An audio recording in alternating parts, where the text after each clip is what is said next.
اطہار پر جو اس امت کے لیے کشتی نوح ہیں، اور آپ کے صحابہ کرام پر جو آسمان پر چمک ستاروں کی طرح روشن ہیں، آپ کی امت کے اولیاء کاملین، علماء عاملین، آپ کی امت کے شہداء و صالحین، آپ کی امت اجمعین، اللہ کے جمیع عباد صالحین، آپ کی جمیع محبین پر تا قیامت اللہ کی کروڑوں رحمتیں اور برکتیں نازل ہوں۔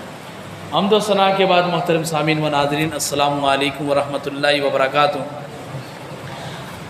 الحمدللہ حضور نبی اکرم صلی اللہ علیہ وسلم کی سیرت طیبہ کا ذکر جمیل جاری اور ساری ہے۔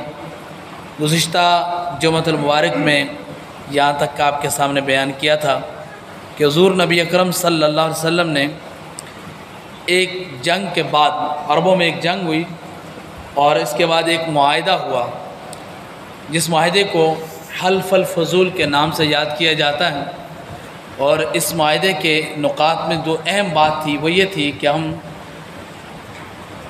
ظالم کے خلاف کھڑے ہوں گے، چاہے وہ کتنے ہی طاقتور کیوں نہ ہو، اور ہمیشہ مظلوم کی حمایت میں کھڑے ہوں گے، چاہے وہ کوئی کیوں نہ ہو۔ تو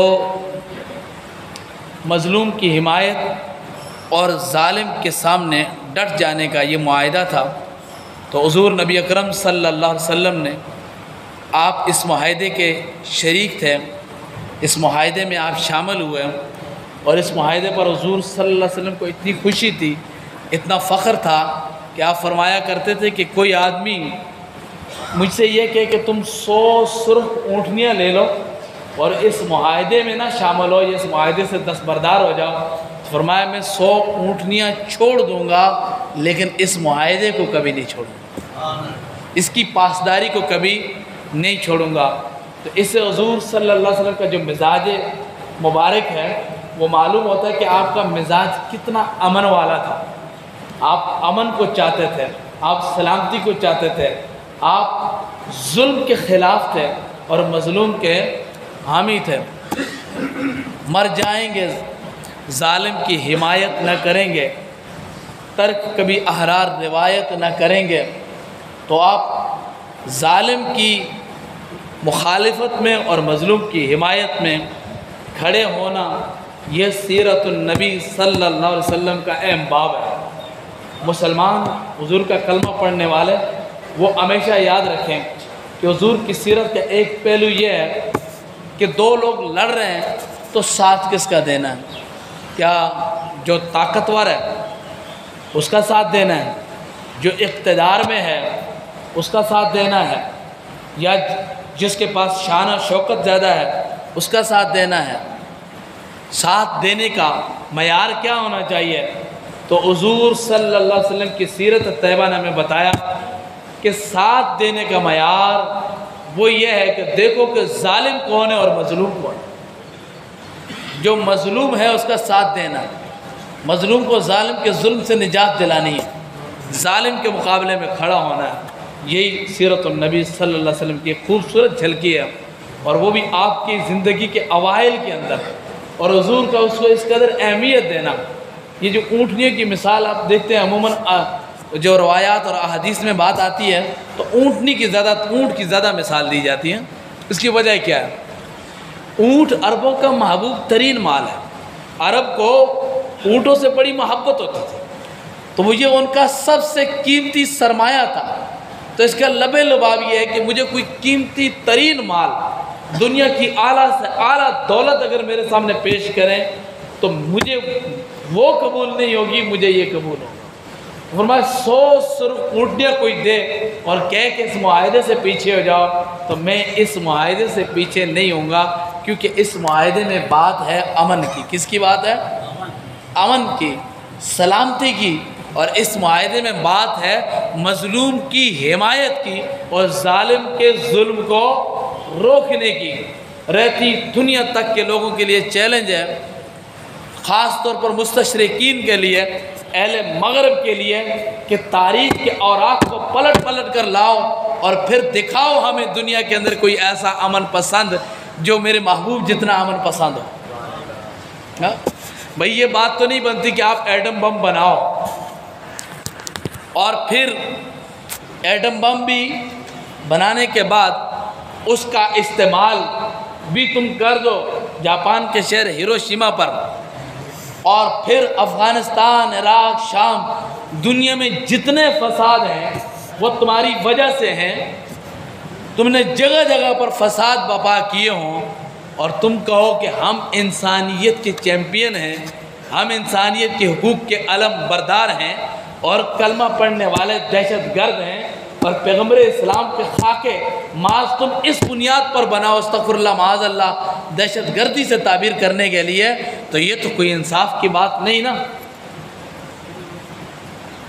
قاتل اپنے آپ کو کہے کہ میں منصف ہوں، ظالم اپنے آپ کو کہے کہ میں منصف ہوں، تو یہ ایسے تو نہیں چلے گا۔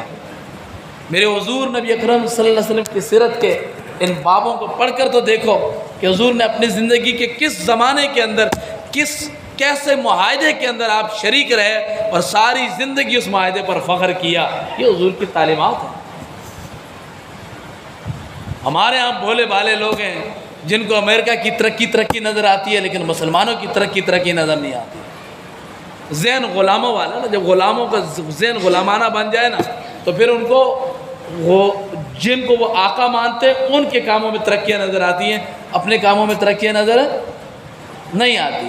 تو ہمیں کسی انگریز کی مثال دینے کی ضرورت نہیں ہے، ہمارے پاس تو الحمدللہ اس کے باپ بھرے ہوئے ہیں، اوراق بھرے ہوئے ہیں۔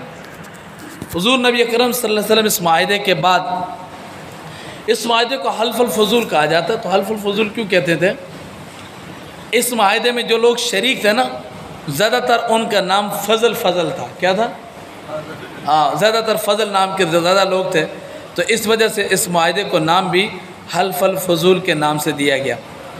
اس کے بعد حضور نبی اکرم صلی اللہ علیہ وسلم کی جب عمر مبارک 25-27 سال کے قریب تھی تو آپ نے پھر سے ایک شام کی طرف سفر کیا، اور یہ آپ کا دوسرا تجارتی سفر تھا، اور اس سفر کی وجہ کچھ اور تھی۔ پہلا سفر تو آپ نے حضرت ابو طالب کے ساتھ کیا تھا، اور کیونکہ آپ صلی اللہ علیہ وسلم امانت دار، دیانت دار، آپ کی امانت اور دیانت کا شہرت پورے عرب کے اندر پھیلی ہوئی تھی، تو مکہ کی ایک مالدار خاتون حضرت خدیجۃ الکبریٰ، اسے تلاش تھی کسی ایماندار شخص کی کہ جو ان کا سامان تجارت لے جائے اور امانت داری کے ساتھ اس کو فروخت کرے اور نفع لے کر واپس آئے۔ اس مقصد کے لیے کئی اور لوگ بھی ان کے ساتھ کام کرتے تھے، لیکن جب انہیں حضور صلی اللہ علیہ وسلم کے بارے میں پتہ چلا تو انہوں نے پیشکش کی کہ میں چاہتی ہوں کہ میرا یہ تجارتی قافلہ آپ کی زیر قیادت چلے اور آپ اس کو اپنے ساتھ لے کر چلیں اور یہ سامان آپ فروخت کر کے آئیں۔ تو حضور صلی اللہ علیہ وسلم نے اپنے چاچا سے مشورہ کیا اور انہوں نے کہا کہ اچھی رائے ہے، کاروبار ہے، تجارت ہے، روزگار ہے، تو آپ اسے قبول فرما لیں۔ تو حضور صلی اللہ علیہ وسلم نے ان کی اس پیشکش کو قبول کیا، اور آپ اپنی 23 سال کی زندگی عمر میں ایک تجارتی قافلہ لے کر ملک شام کی طرف پھر سے ایک مرتبہ روانہ ہوئے۔ انہوں نے اپنے غلام میسرہ بھی آپ کے ساتھ بھیج دیا، اور اپنے ایک رشتہ دار تھا اسے بھی آپ کے ساتھ بھیج دیا۔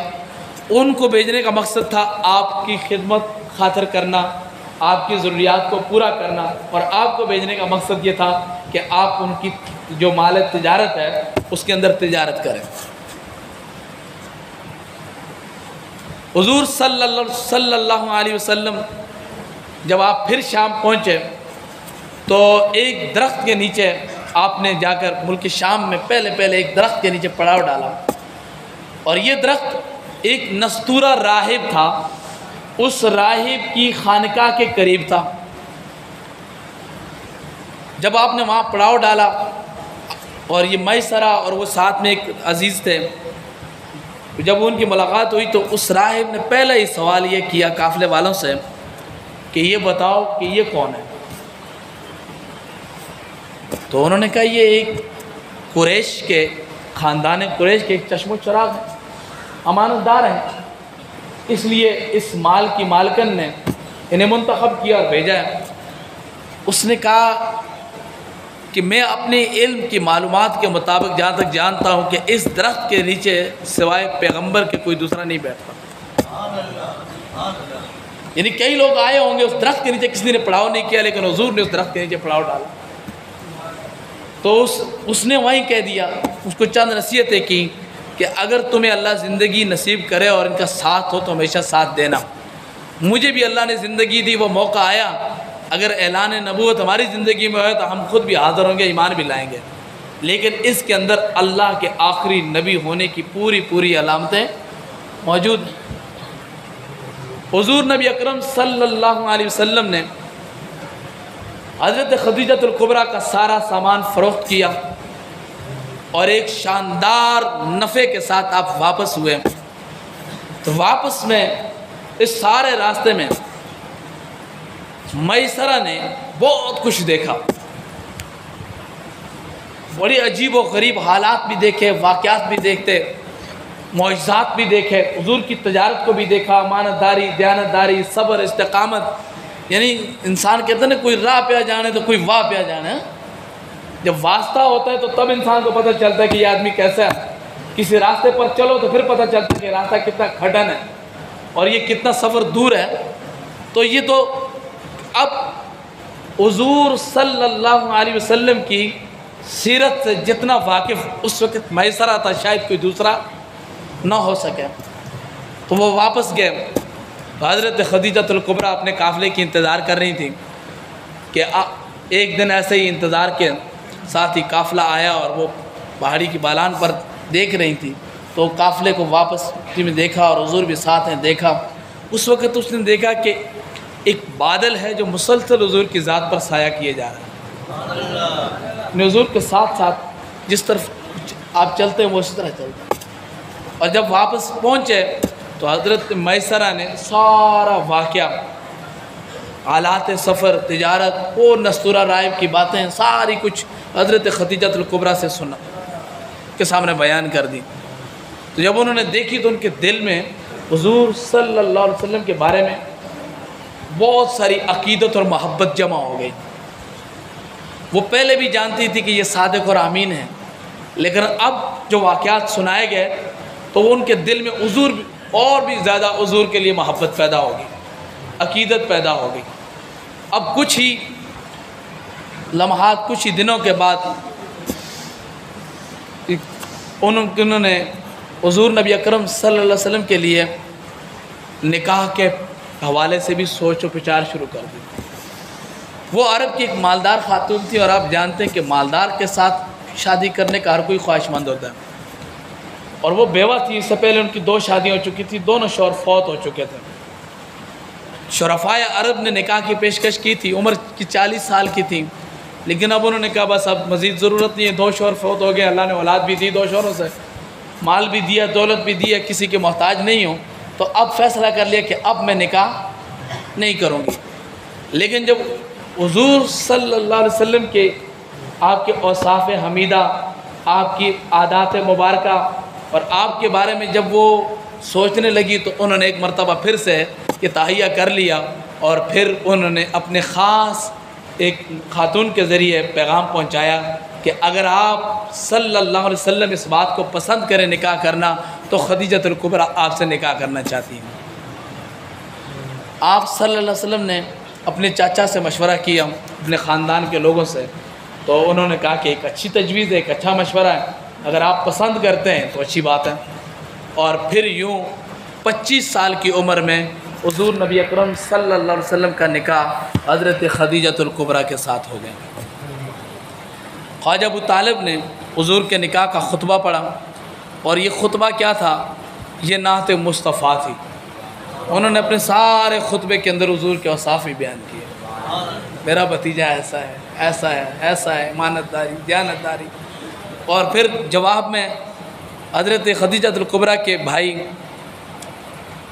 ورقہ بن نوفل، چچا داد بھائی تھے، انہوں نے جواب میں اتنا ہی کہا کہ جو کچھ آپ نے کہا ہے ہمیں سب مسلم ہے اور ہم جانتے ہیں، لہذا میں اپنی چچا زاد بہن کو اور محمد صلی اللہ علیہ وسلم کے نکاح میں دیتا ہوں. 500 درم حق مار طے کیا گیا. آج کچھ لوگ پوچھتے ہیں یہ حق شرعی حق مار کیا ہے؟ اکثر لوگ حق مار شرعی، تو کچھ لوگوں نے 32 روپے بنائے ہوئے ہیں، پتہ نہیں وہ کب سے 32 روپے چلے آ رہے ہیں۔ تو حق مار اس وقت حضور صلی اللہ علیہ وسلم نے 500 دیا تھا، ٹھیک ہے، اور وہ سونے کے سکے ہوتے تھے، تو ان کا حساب لگا کر آج حق مار دے دیا کریں، یہی شرعی حق مار ہے۔ تو وہ کم پوچھنا چاہتے ہیں نا، تو حق مار شرعی ہے کہ شریعت نے حق مار کی مقدار کو متعین نہیں کیا، جہاں فریقین دونوں آپس میں اتفاق ہو جائے وہی حق مار شرعی ہے، ٹھیک ہے۔ بہتر یہ ہوتا ہے کہ لڑکے کی آمدن کو بھی مد نظر رکھا جائے اور جو دلہن ہے اس کی خوبیاں کوالٹیز کو بھی مد نظر رکھا جائے، اور اس کو رکھ کے درمیان پھر حق مار کا تعین کر لیا جائے، یہی حق مار ہے۔ باقی 32 روپے والی کہانی ختم ہو گئی ہے، وہ کہیں بھی نہیں ہے۔ اور یہ بھی غلط بات ہے کہ بھئی 5000 یا 10,000 جو آپ نے حق مار متعین کیا، ادھر دولہا نے ابھی بوقت نکاح متعین ہوا ہے اور لے کے گئے اور اسی لمحے دلہن سے معاف کروا کے واپس لے آئے، کمزور ترین بات ہے۔ میں نے کئی مرتبہ ایسی جگہ پہ دیکھا، تو اس وقت تو بات کرنا کا مقصد ہوتا ہے لڑائی کرنا، کسی کی شادی میں رنگ میں بھنگ ڈال دینے والی بات ہوتی ہے نا، لیکن آج کوئی ایسی بات نہیں ابھی کر رہا ہوں میں۔ آپ لاکھوں روپے شادی پہ خرچ کر رہے ہیں، وہ حال پہ خرچ کیا کتنا کیا، لیکن دلہن کو 5000 دے کے واپس لے کے آنا، اس سے بڑی لعنت کی کوئی بات نہیں ہو سکتی۔ اتنا بھی ظرف نہیں ہے جس نے آپ کے ساتھ ساری زندگی گزارنی ہے، حق مار 5000 یا 10,000 جو طے کیا ہے، پہلے تو یہ 5,000 10,000 کا تو تصور ہی ختم کریں نا، کم از کم آپ جتنا حال پہ جو خرچ کر رہے ہیں اس سے زیادہ تو حق مار دو، حق مار شاندار دینا چاہیے۔ لیکن چلیں جو بھی آپ نے توفیق کے مطابق دیا ہے وہ واپس تو نہ لے کے آؤ نا یار، وہ اس کی دل وہ اس کو دے دو، وہ معاف کرے بھی تو کہ نہیں تو عورت ہے میں مرد ہوں، معاف کرنا میرا حق ہے، تمہارا حق نہیں ہے۔ دعا ہے کہ جو کچھ ہم نے سنایا اللہ ہمیں اس پر عمل کرنے کی توفیق عطا فرمائے۔ وآخر دعوانا